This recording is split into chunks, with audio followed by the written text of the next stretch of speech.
Chers panafricains et panafricaines, cette vidéo elle est très importante.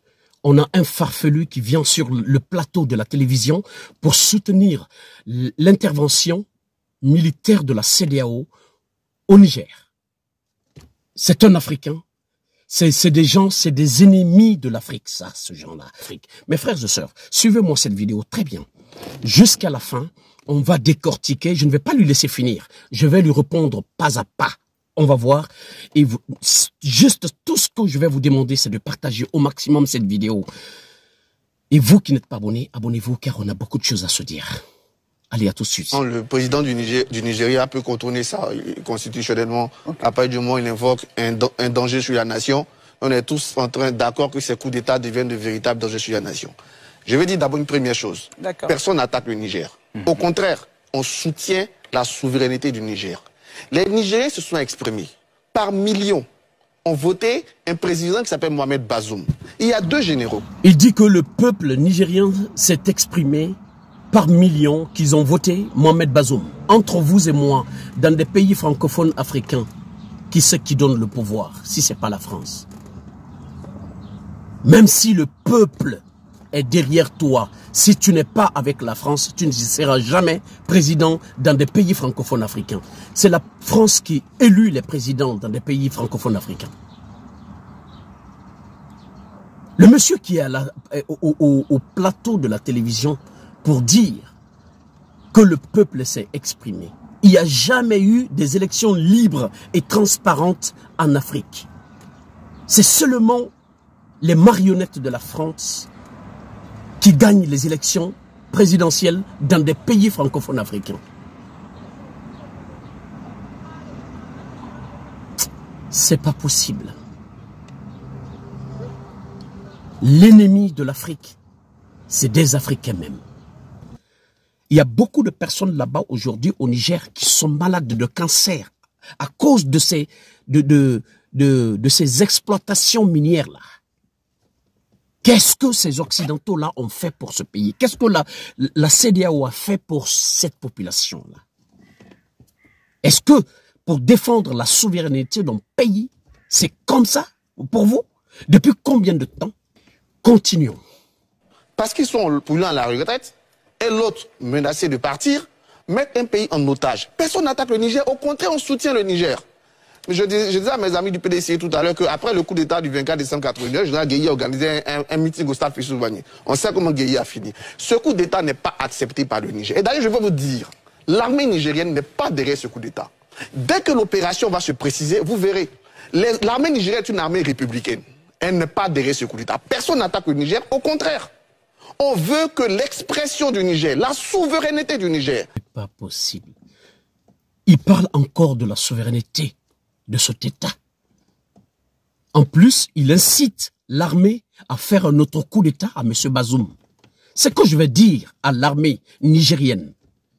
Vous, l'armée nigérienne, pensez à votre population. Regardez, faites face à votre population. Regardez la population nigérienne. Comment la population nigérienne est pauvre? Depuis combien de temps? Vous avez toutes les matières premières. Pensez à votre population. Il y a des gens qui meurent de faim là-bas. Il y a des gens qui ne mangent pas 2 fois par jour. Comprenez cela. Ces farfelus vauriens ne peuvent pas venir vous embobiner pour faire un autre coup d'État au Niger. Prenez votre destin en main. Dirigez votre pays comme vous voulez. Vous le voulez. N'écoutez pas ces farfelus pareils. C'est des ennemis de la nation africaine. Ne les écoutez pas. Continuons.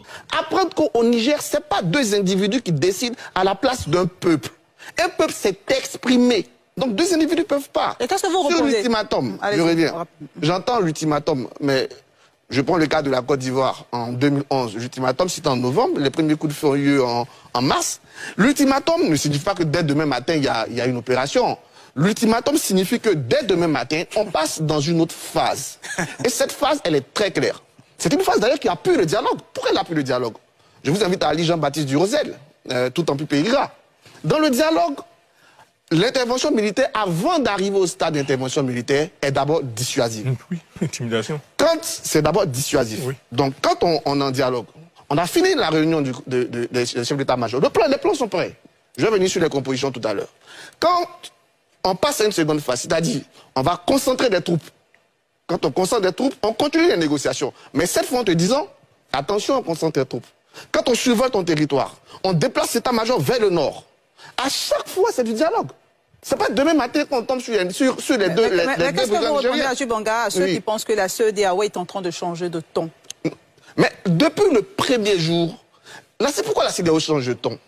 La CEDEAO n'est pas, comme je dis, personne n'est fou. Au Mali, tous les vendredis, il y a des manifestations. Est-ce que vous comprenez? Pour parler de Goïta. Les élections législatives ne sont pas acceptées. Qu'un coup d'État arrive, la CEDEAO dit, OK, on n'est pas fou, par principe, on condamne.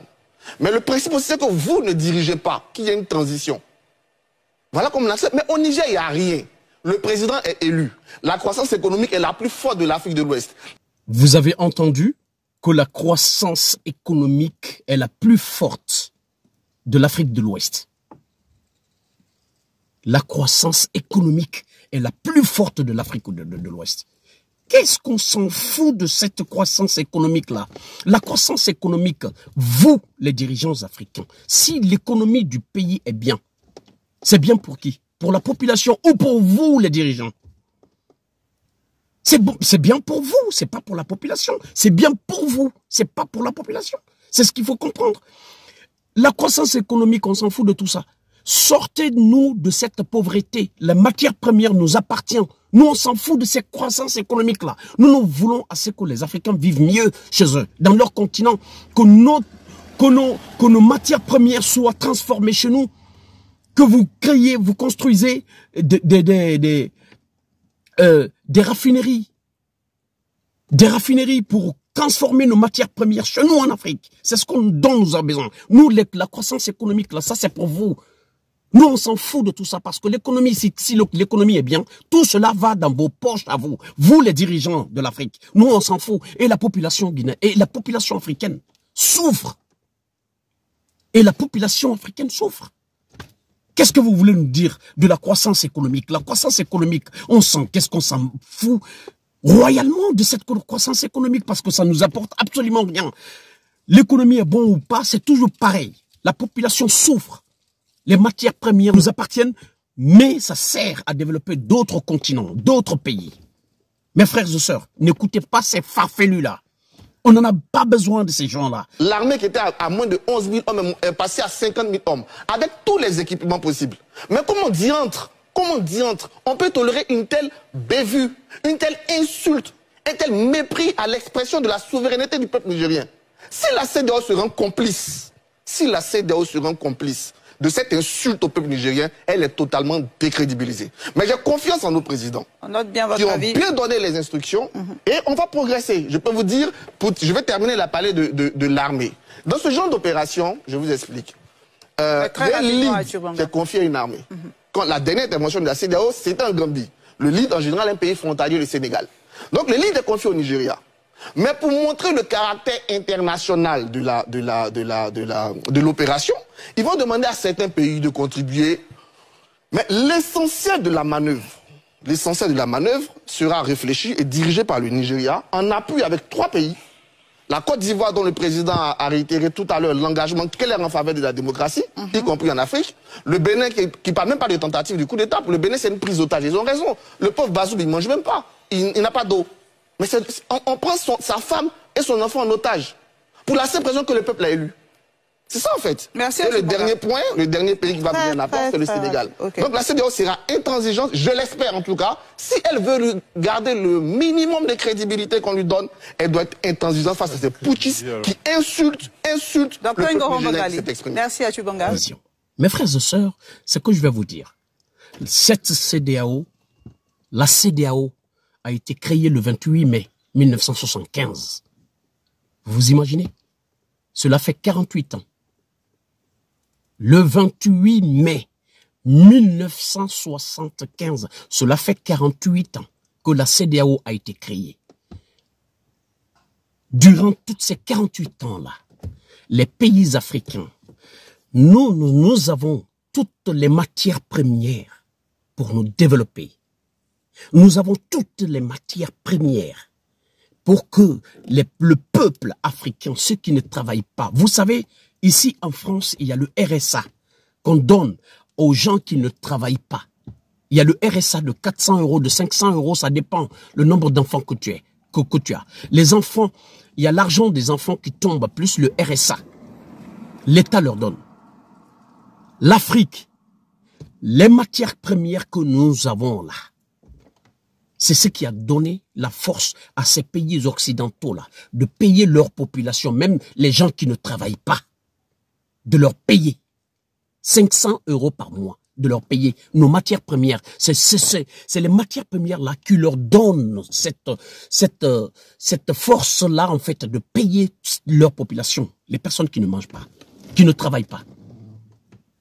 Est-ce que la matière première, là où ça vient là où ça quitte, on ne peut pas faire la même chose? On ne peut pas faire la même chose? La CEDEAO devait d'abord, si cette CEDEAO, depuis 48 ans, il était pour l'Afrique, et nos matières premières sortent de l'Afrique pour des pays occidentaux. Ces pays occidentaux-là se développent grâce à nos matières premières.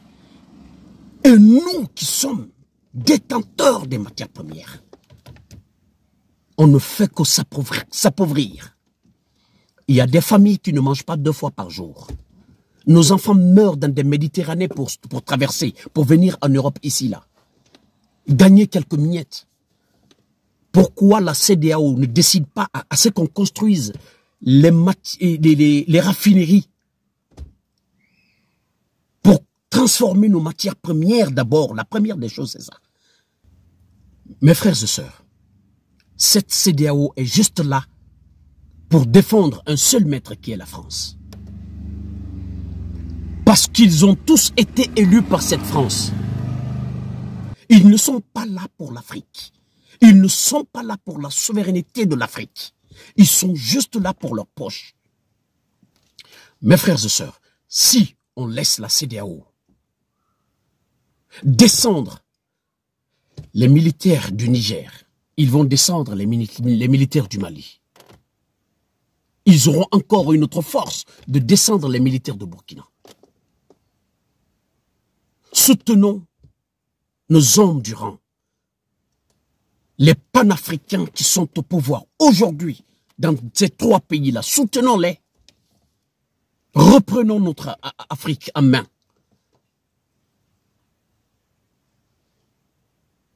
Vive le Niger, vive le Mali et vive le Burkina. L'Afrique libre ou la mort, nous vaincrons.